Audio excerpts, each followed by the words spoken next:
નમસ્કાર દર્શક મિત્રો, હું છું પરમાર અનિશા. તમે જોઈ રહ્યા છો લોકસામના ન્યૂઝ. તો જોઈએ આજના સમાચાર. અમરેલીથી અમારા રિપોર્ટર સતીશ રાઠોડ સાથે. અમરેલી તાલુકાના ફતેપુર ગામે જે પૂજ્ય સંત શિરોમણી ભોજલરામ બાપાની પાવન ધરતી છે, ત્યાં બાપાનું 20 કરોડના ખર્ચે અત્યંત ભવ્ય અને સુંદર નવનિર્મિત મંદિર નિર્માણ પામ્યું છે. આ મંદિરનો ત્રિદિવસીય પ્રાણ પ્રતિષ્ઠા મહોત્સવ આગામી ફેબ્રુઆરી મહિનાની 4, 5 અને 6 તારીખે ભવ્ય રીતે ઉજવવાનું આયોજન કરવામાં આવ્યું છે, જેમાં 3 દિવસ અલગ અલગ કાર્યક્રમો સાથે શાસ્ત્રોક્ત વિધિ વિધાન સાથે પ્રાણ પ્રતિષ્ઠા કરવામાં આવશે. અમરેલી તાલુકાના ફતેપુર ગામે આગામી 4, 5 અને 6 ફેબ્રુઆરીએ સંત શિરોમણી ભોજલરામ બાપાના ભવ્ય મંદિરની પ્રતિષ્ઠાનું ભવ્ય આયોજન કરવામાં આવ્યું છે. આ મહોત્સવ દરમિયાન આખા ગુજરાતનો લોહાણા સમાજ એકત્રિત થઈને 10 ફૂટનો વિશાળ રોટલો તૈયાર કરી પૂજ્ય ભોજલરામ બાપાને અર્પણ કરશે, જે એક નવો વર્લ્ડ રેકોર્ડ સ્થાપશે. આ મંગલ પ્રસંગે આંતરરાષ્ટ્રીય કથાકાર મોરાલી બાપુ, ગુજરાતના મુખ્યમંત્રી ભૂપેન્દ્રભાઈ પટેલ તેમજ અનેક નામી અનામી સાધુ સંતો અને રાજકીય આગેવાનો નેતાઓ પોતાની ઉપસ્થિતિ આપી આશીર્વચન પાઠવશે. તેમજ ભારતભરના સેવકો ઉપરાંત લંડન, યુકે, કેનેડાથી પણ મોટી સંખ્યામાં ભક્તજનો હવનમાં જોડાવા અને દર્શનનો લાભ લેવા પધારશે. જેમાં પ્રથમ દિવસે મૂર્તિઓની ભવ્ય શોભાયાત્રા કાઢવામાં આવશે અને હવનના સ્થળ પર શાસ્ત્રોક્ત વિધિ શરૂ થશે. બીજો દિવસ વિશાળ ધર્મ સભાનું આયોજન છે, જેમાં મુખ્યમંત્રી ભૂપેન્દ્રભાઈ પટેલ અને સંતો હાજરી આપશે. ત્રીજો દિવસ મહોત્સવના અંતિમ દિવસે મૂર્તિઓની પ્રાણ પ્રતિષ્ઠા વિધિ સંપન્ન થશે. મહોત્સવના 3 દિવસ દરમિયાન સવારનો નાસ્તો, બપોરનું અને રાત્રિનું ભોજન વીરપુર જલારામ બાપાની જગ્યા તરફથી રાખવામાં આવ્યું છે. આયોજકો દ્વારા પાર્કિંગ, વિશાળ મંડપ, વીઆઈપી અને જનરલ રસોડાની સુંદર વ્યવસ્થા કરવામાં આવી છે, જેથી આવનાર કોઈપણ ભક્તને અગવડ ન પડે. આ ભવ્ય મહોત્સવનો લાભ લેવા માટે ભોજપધામના મહંત અને આયોજકો દ્વારા તમામ શ્રદ્ધાળુઓને ભાવભર્યું આમંત્રણ પાઠવવામાં આવ્યું છે. જય ભોજલરામ. આજે ફતેપુર ખાતે એક ભવ્ય સુંદર ભોજલરામ બાપાનું મંદિર નિર્માણ થઈ ગયું છે. તો આ મંદિરની પ્રાણ પ્રતિષ્ઠા આગામી તારીખ ફેબ્રુઆરીના 4, 5 અને 6 તારીખના રોજ એ ઉજવવામાં આવશે. આ પ્રતિષ્ઠાની અંદર ભારતભરના આપણા સેવકો ઉપરાંત દેશ વિદેશના લંડન, યુકે અને કેનેડાના પણ એ હવનની અંદર બેસવાવાળો વર્ગ આવવાનો છે. આ 3 દિવસના મહોત્સવમાં પ્રથમ દિવસે એ શોભાયાત્રા મૂર્તિઓની કાઢી અને હવનના સ્થળ ઉપર લઈ જવામાં આવશે. બીજા દિવસે એ મુખ્યમંત્રી એમની હાજરી આપશે અને ધર્મસભા છે, અને ત્રીજે દિવસે પ્રતિષ્ઠા છે. આ 3 દિવસના કાર્યક્રમમાં પ્રતિષ્ઠાની અંદર જલારામ મંદિર દરેક આખા ગુજરાતના લોહાણા સમાજ ભેગા થઈ અને એક વર્લ્ડ રેકોર્ડ સ્થાપશે. એ 10 ફૂટનો રોટલો બનાવી અને પૂજ્ય ભોજલરામ બાપાને ધરશે. એટલે આ રીતનું 3 દિવસનું બહુ મોટું આયોજન છે. તો મોરારી બાપુ એ ઉપરાંત ભૂપેન્દ્રભાઈ પટેલ અને સાધુ સંતો હાજરી આપવાના છે. 3 દિવસ એ જે રસોડું છે, સવારમાં નાસ્તો, બપોરે ભોજન અને રાતના, એ 3 દિવસ એ જે કાંઈ રસોડું છે એ વીરપુર જલારામ બાપાની જગ્યા તરફથી એ આપવાનું છે. માટે આપ સૌ આ મહોત્સવમાં લાભ લો. અને પાર્કિંગની વ્યવસ્થા પણ છે, મંડપની, વીઆઈપી રસોડું, જનરલ રસોડું, અને આ રીતની ખૂબ જ કાળજી રાખીને બધી વ્યવસ્થા કરવામાં આવી છે. તો આપ એ વિડીયોમાં પણ નિહાળી શકશો.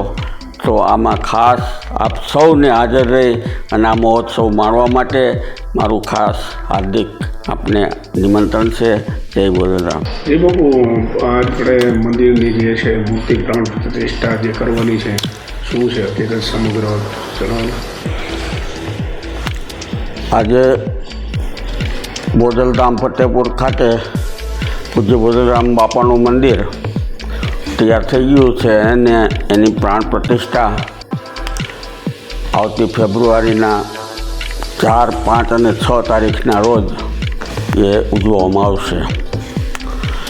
આ ભવ્યથી ભવ્ય અમરેલી જિલ્લાનું મોટામાં મોટો દર વર્ષે ઉત્સવ હોય જ છે, પણ આ વર્ષે 3 દિવસનો ગુજરાત, મહારાષ્ટ્ર અને બહારના અને વિદેશના પણ એટલા લોકો ભાગ લેવાના છે.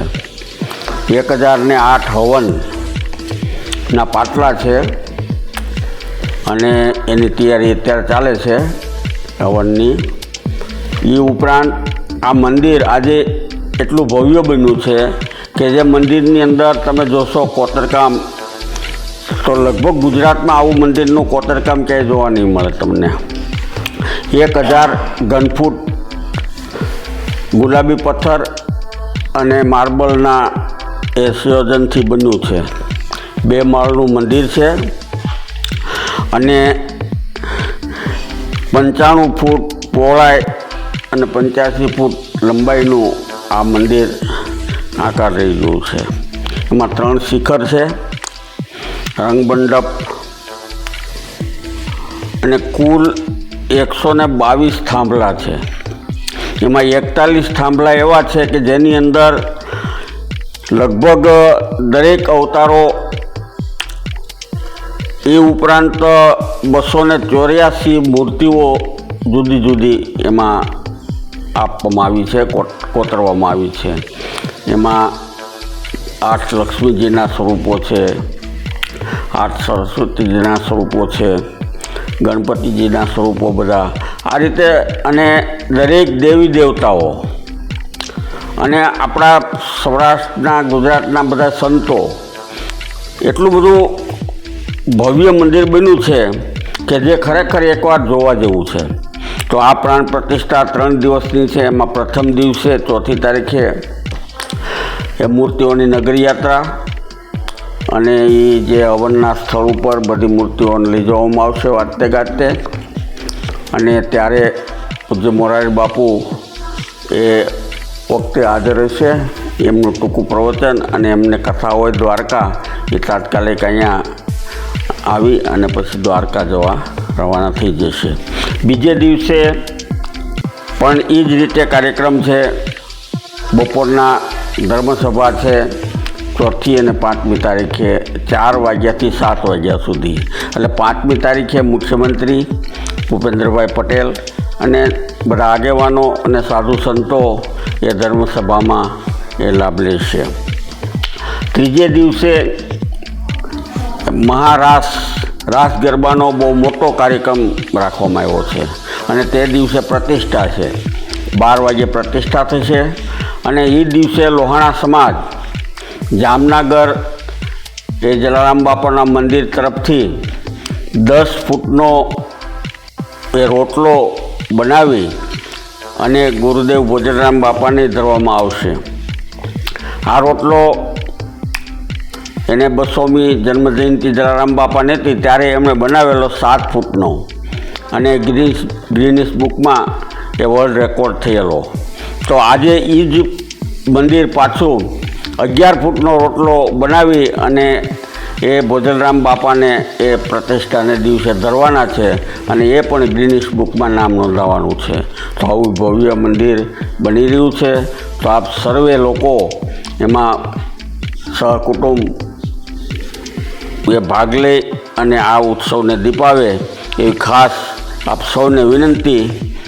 અને આ 3 દિવસના કાર્યક્રમમાં પહેલે દિવસે ફરીદા મીર અને હિતેશભાઈ અંટાળાનો કાર્યક્રમ છે. બીજા દિવસે અલ્પાબેન પટેલ અને માયાભાઈ આહિર છે. અને ત્રીજે દિવસે મહારાષ્ટ્ર, એમાં સ્મૃતિબેન પટેલ અને મિહિરભાઈ સાવલિયા એ મહારાષ્ટ્રની અંદર એ રજૂઆત કરશે ગીતની.